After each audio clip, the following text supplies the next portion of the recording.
Hi hippies everywhere and seekers of truth and justice all around the world. This is Glenn Simpson reporting for Worldwide Hippies from Leeds, the heart of England. A little review of the main news events in Britain and Europe this week. Obviously the big thing here in Britain has been the Chancellor, the millionaire George Osborne's budget, the Chancellor of the Exchequer, and that's the day when he tells all of us how much more we're going to have to pay to keep the bankers happy. Not really any big surprises. He slapped 37 pence, which I suppose is like 50 cents on a packet of 20 cigarettes, bringing cigarettes up to, in American currency, $10 a packet. Now, he said this is obviously to discourage people from smoking. Now, yeah, of course it is. The amount of money raised from revenue from cigarettes in this country is absolutely phenomenal. It far outstrips the money paid out on things like the National Health Service. And if our governments were so worried about cigarettes, then there is a simple solution: just simply ban them. Anyway, now he did something very, very sly. He adjusted the tax paid by pensioners. People in pension age in Britain will have worked from the age of 15 to retirement at 65, which is 50 years work and 50 years paying in, and we do pay in for everything in Great Britain. Believe me, everything is taxed. So if you've worked 50 years and paid your taxes for 50 years, you've certainly paid your share. So what our wonderful Chancellor of the Exchequer did is he adjusted the tax band, the amount of money that a pensioner's allowed to have before the tax, and he dropped it by £1,200, $1,800.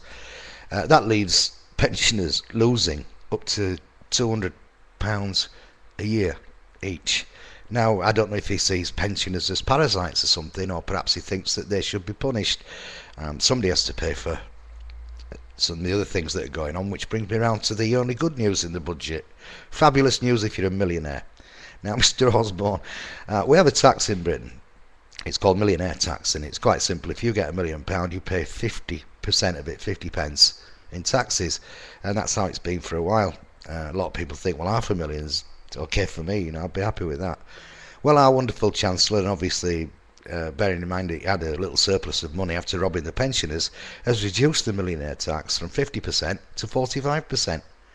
So effectively he's just given all his millionaire pals 40-50 grand a piece. Wonderful. And that's of course the government that told us we're all in this together, trying to get us out of this financial debt, this money that we owe the banks, who call it a world debt. Well, if it's a world debt, I mean, who do we owe it to? Do we owe it to the moon or Uranus? Anyway, second tonight, absolutely horrific event happened on Monday in Toulouse in France. At school time, the kids were going to school at a Jewish school, and suddenly a motorbike pulls up. A man with a camera around his chest, filming, shot dead 4 people. Listen to this: he shot a 30-year-old rabbi and his 6- and 3-year-old son dead, and also the 8-year-old daughter of the principal. Now, and made his escape. Absolutely horrific. 3 children and the rabbi dead. There had been a similar incident a few days earlier in France where 3 French soldiers were shot dead, so the authorities realised there is a loose cannon, and it went all out to get him. Obviously everything went on lockdown, and they did find him, and they cornered him in his apartment in Toulouse, and they blew him away, and I'm glad they did. Then it turns out, and I'm going to say this is allegedly because it's coming from so many different sources, and some are quoting it as fact and some are saying that it's a rumour. Now, the man who did the shootings, a guy called Mohamed Merah, of Algerian descent,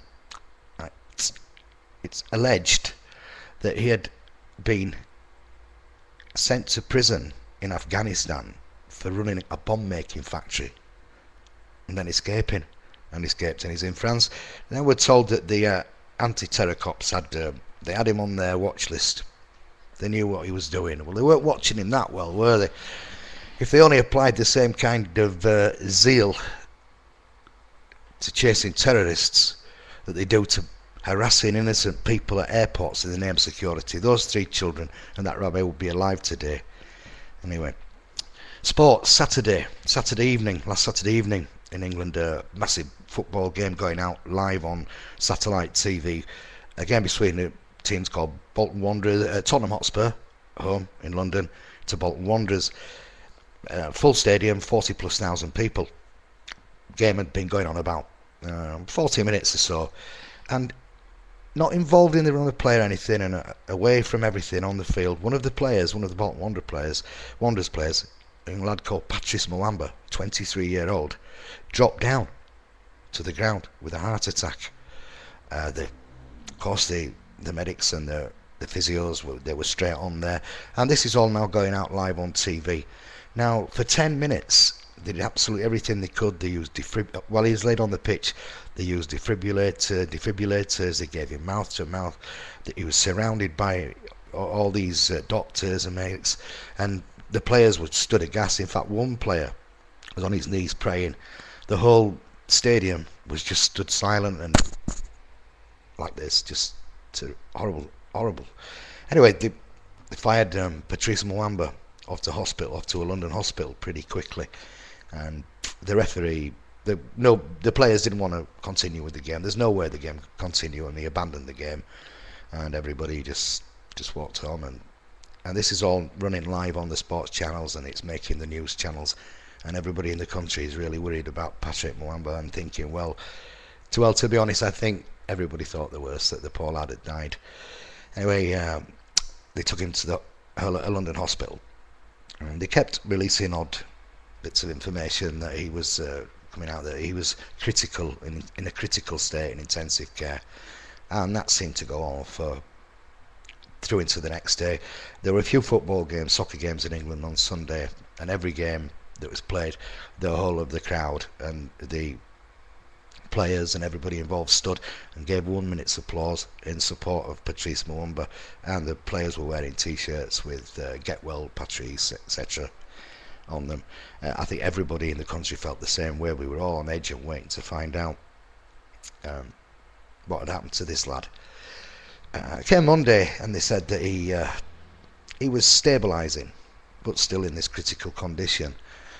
And then we found out that his heart had stopped beating for 78 minutes. And for 78 minutes they kept his heart going, and after 78 minutes it picked up again. Absolutely incredible.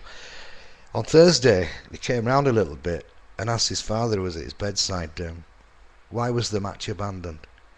Incredible story, and it really kept everybody on the edge of the seats here. 78 minutes, stop your heart beating for 78 minutes, wow. Keep up the howl, and if you want to howl, use Worldwide Hippies, right? Do peace to camera. This is Glenn Simpson for Worldwide Hippies from Leeds, England, saying peace out.